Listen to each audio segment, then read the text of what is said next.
जय महाराष्ट्र मित्रांनो, welcome to physics पढ़ाई एकेडमी। और आज हम लोग एक जबरदस्त टॉपिक लेके आ चुके हैं। टॉपिक नहीं बट आप लोगों का जो चैप्टर है ग्रेविटेशन, चैप्टर नंबर 1, उसका हम लोग एक्सरसाइज के न्यूमेरिकल्स को सॉल्व करने वाले। इसके पहले वाले वीडियो में मैंने आप लोगों को न्यूमेरिकल्स ही सॉल्व करवाया था, बट उसके अंदर मैंने आप लोगों को फ्री फॉल के सारे क्वेश्चन सॉल्व करवाए थे। उसके अलावा जो क्वेश्चन हमारे न्यूमेरिकल्स के बच जाते फ्रॉम एक्सरसाइज, उसे हम आज सॉल्व करने वाले और देखते हैं किस तरीके से न्यूमेरिकल्स को अप्रोच किया जाता है बेस्ड ऑन दी जो कॉन्सेप्ट हम लोग ने इस पूरे चैप्टर में सीखा है। ठीक है, तो ज्यादा टाइम वेस्ट नहीं करेंगे। मैंने आप लोगों को बोला, हर बार बोलता हूं, पेंसिल बुक निकाल लो, मेरे साथ ही आपको सॉल्व करते जाना, सो दैट आप लोगों का रिवीजन साथ में होते जाएगा। ठीक है, चलो स्टार्ट करते हैं, ज्यादा टाइम वेस्ट नहीं करेंगे। Without wasting our time let us begin. तो यहाँ पे जो हमारा चैप्टर है ग्रेविटेशन, फर्स्ट चैप्टर, उसके एक्सरसाइज का न्यूमेरिकल्स में लेके आ चुका हूं। ये रहा एक न्यूमेरिकल्स उसके अंदर से है। ठीक है, मैं ऑर्डर में नहीं आया हूं क्योंकि मैं आप लोगों को इससे पहले वाले लेक्चर में जो फ्री फॉल के क्वेश्चन थे वो करवा लिया, बाकी बचे हुए क्वेश्चन जो मैं यहाँ पे करवा रहा हूँ। ठीक है, चलो क्या बोल रहा है देखो, आप क्वेश्चन को अच्छी तरीके से रीड कर लेना, यही हम लोगों ने सीखा है, राइट। तो हम लोग क्वेश्चन को अच्छी तरीके से रीड कर लेते। The radius of planet A is half the radius of planet B. दो प्लैनेट है, एक प्लैनेट ए है, एक प्लैनेट बी है। तो हम लोगों को जो गिवन में दिया जाता है ना भाई, वो पहले लिख लिया करो। क्या बोल रहा है, radius of planet A is half, ये हाफ है किसके, radius of planet B. Clear. अच्छा आगे, if mass of A is M A, हम लोग को बोल रहा है फर्स्ट प्लैनेट का मास एम ए है और सेकेंड प्लैनेट जो उसका मास क्या है, एम बी है। ठीक है, अच्छा वो नहीं दिया है, फिर भी मान लेता हूं मैं। What must be the mass of B, B का मास क्या होगा, so that the value of ji on B, जो जी की value acceleration due to gravity की वैल्यू है कहां पे, बी पे।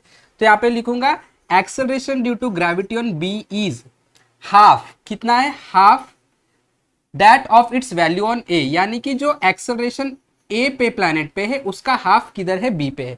अब आप लोगों को बी प्लैनेट का मास फाइंड करना है। ठीक है, चलो तो अभी यहां पे मैं लिख दूंगा कि भाई फाइंड क्या करना है, तो हम लोगों को लिखना है कि भाई mass of planet B find करना है। सॉरी, अब मैंने आपको बताया कि भाई फॉर्मूला कौन सा यूज करेंगे, ये कैसे चूज करते हैं। ये चूज करने के लिए हम लोगों को ये ध्यान में रखना है कि भाई हम लोगों को गिवन क्या दिया और क्या पूछा गया टू फाइंड।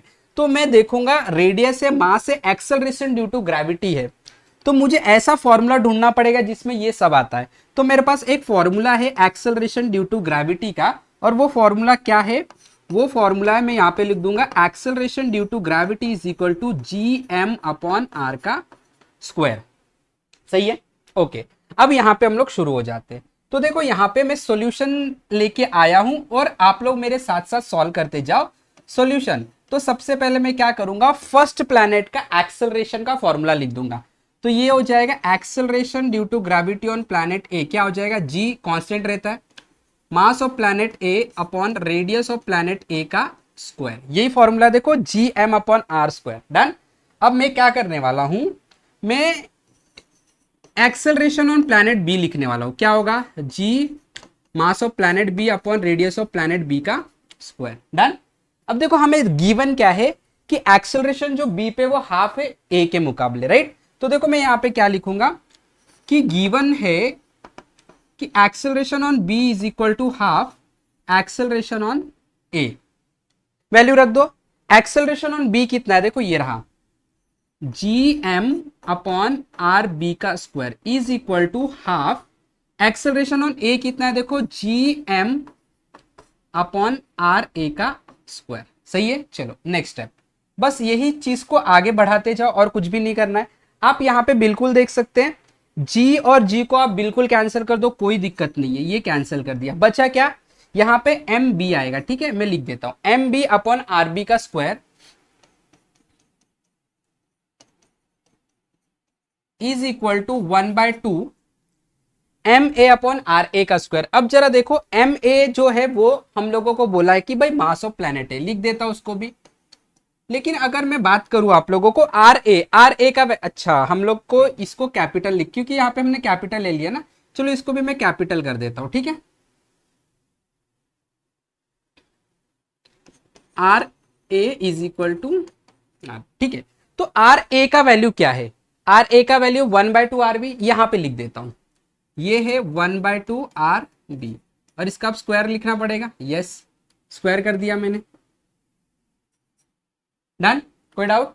अच्छा अब देखो यहां पे अगर आप देखोगे ये हो जाएगा mass of planet B upon R B का square is equal to 1/2 into mass of planet A हो गया। ये जो 2 है 1 का स्क्वायर 1 होता है, 2 का स्क्वायर 4, और ये 2 डिनोमिनेटर में तो ऊपर चला जाएगा और यहाँ पे 4 आ जाएगा, और 2 का स्क्वायर 4, और नीचे क्या बचेगा आर बी का स्क्वायर। अब आर बी का स्क्वायर कैंसिल हो जाएगा, कैंसिल हो जाएगा ना, क्लियर, कोई डाउट नहीं। अब देखो क्या है, ये जो 2 है ये इसको कैंसिल करेगा 2 से, और आपके पास बचेगा mass of planet B is equal to 2 into mass of planet A. इसका मतलब आप लोगों का आंसर आ गया, मास ऑफ प्लैनेट बी जो है मास ऑफ प्लैनेट ए का डबल है, और यही आपको पूछा गया था व्हाट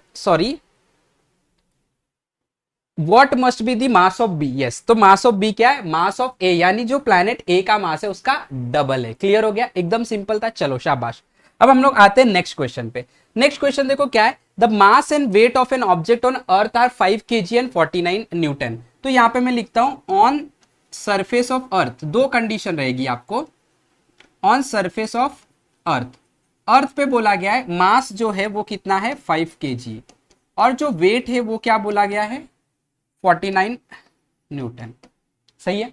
आगे क्या बोल रहा है, देखो आगे बोल रहा है what will be there values on moon. अगर मून पे वही ऑब्जेक्ट को लेके चला गए तो उस ऑब्जेक्ट का मून पे मास और वेट क्या हो जाएगा, वही पूछा है। Assume that acceleration due to gravity on moon is 1/6 of that of the अर्थ।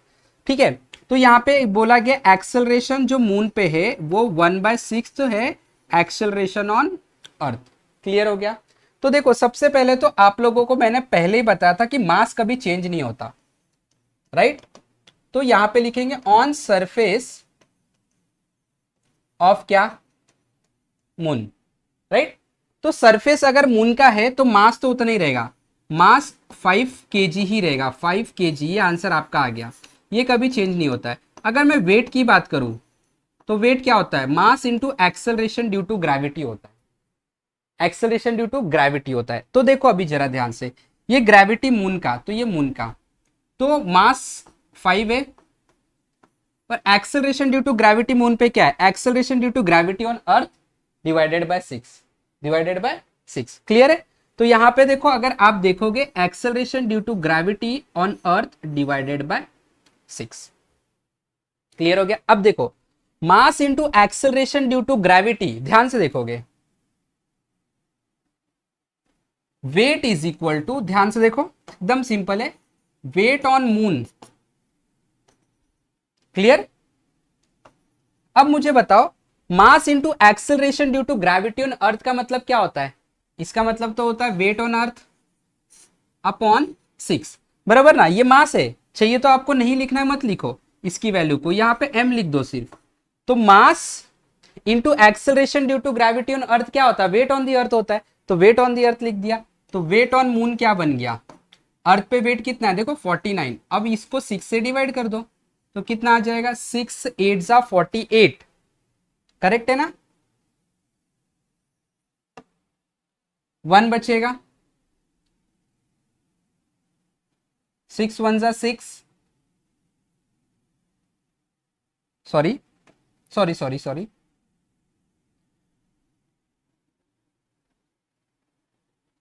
49 है ना, तो अगर मैं इसको 9 से डिवाइड करूँ तो 58 ही आता है, तो 8 पॉइंट समथिंग आ जाएगा।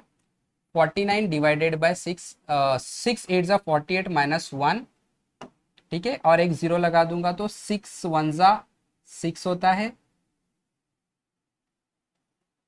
बचेगा 4, 6 5 जा 40, 8.15 के आसपास आ रहा है। इसको मैं एक बार सॉल्व कर लेता हूं।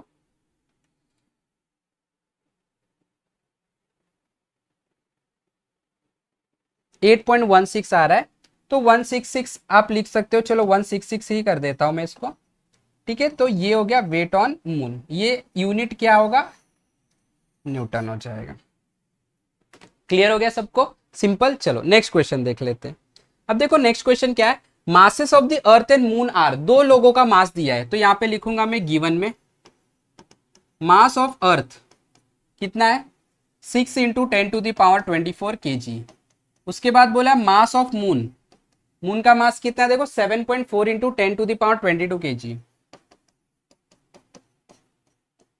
राइट। उसके बाद क्या है देखो, the distance between them is, दोनों के बीच का डिस्टेंस 3.84 इंटू 10⁻, क्या है देखो 5 किलोमीटर, किलोमीटर नहीं चलता, मीटर में करने के लिए इसको और 1000 से मल्टीप्लाई करना पड़ेगा, तो 10⁻³ का मतलब 1000 होता है, इसको मीटर में कर दिया मैंने। Calculate the gravitational force of attraction between the two, और जी का वैल्यू दिया गया आप लोगों को 6.7 लिखा है, 6.7 इंटू 10⁻⁻11 न्यूटन मीटर स्क्वायर पर केजी स्क्वायर। अब आपको फाइंड क्या करना है, यहां पे हम लोगों को फाइंड करना है ग्रेविटेशनल फोर्स। ठीक है, फॉर्मूला हमारे पास है, क्या है फॉर्मूला हमारा, gravitational force is equal to G mass of moon mass of earth upon दोनों के बीच का जो डिस्टेंस है उसका स्क्वायर। सही है, चलो सॉल्व करेंगे इसे। सब लोग ध्यान से देखोगे, एकदम सिंपल है।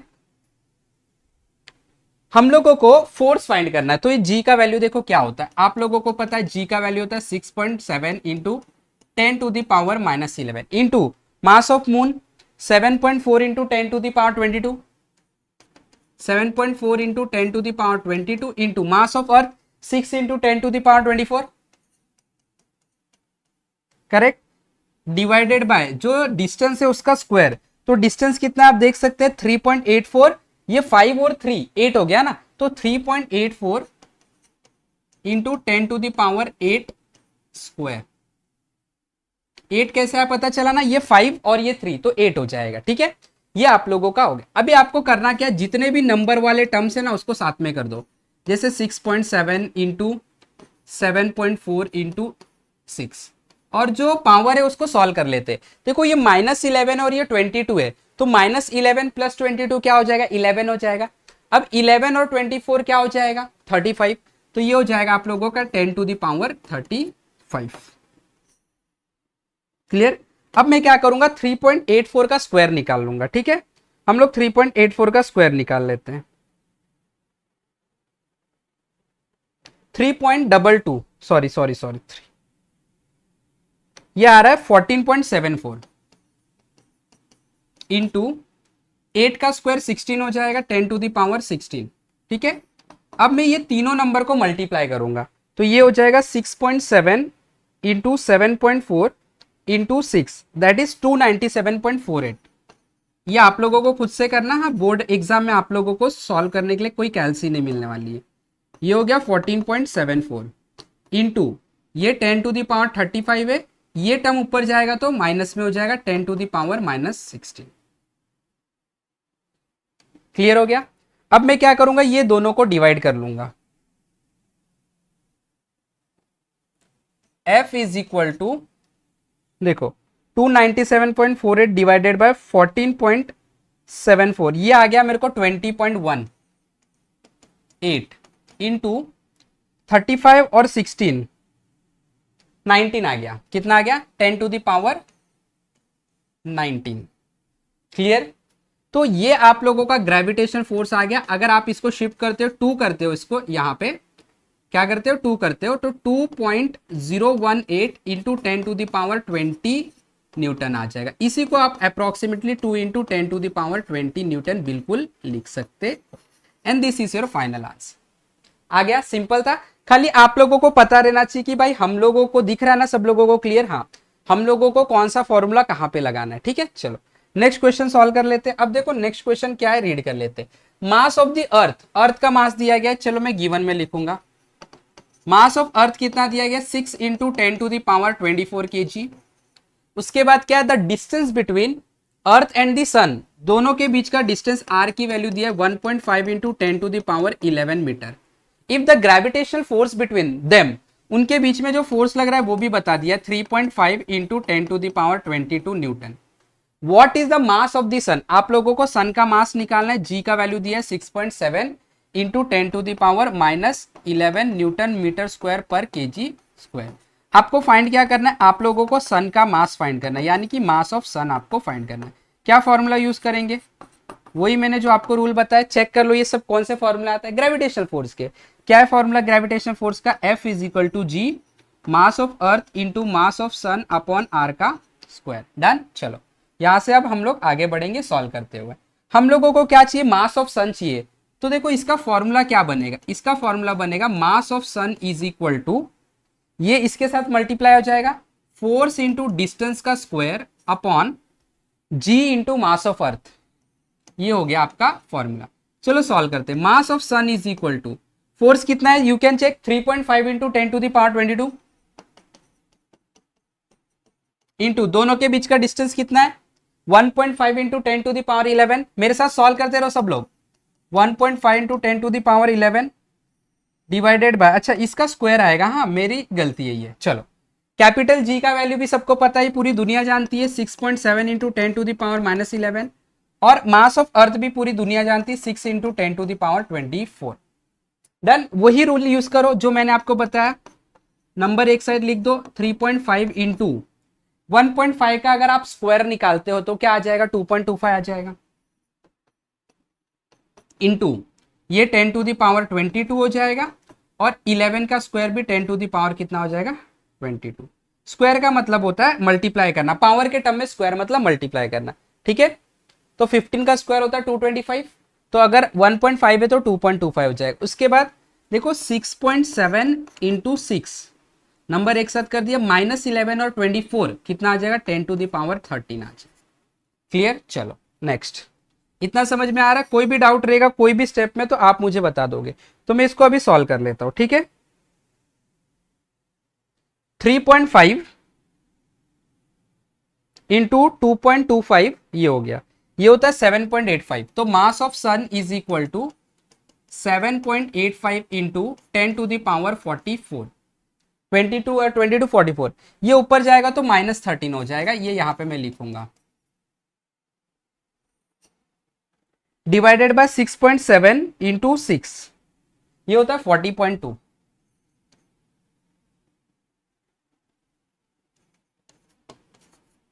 क्लियर हो गया।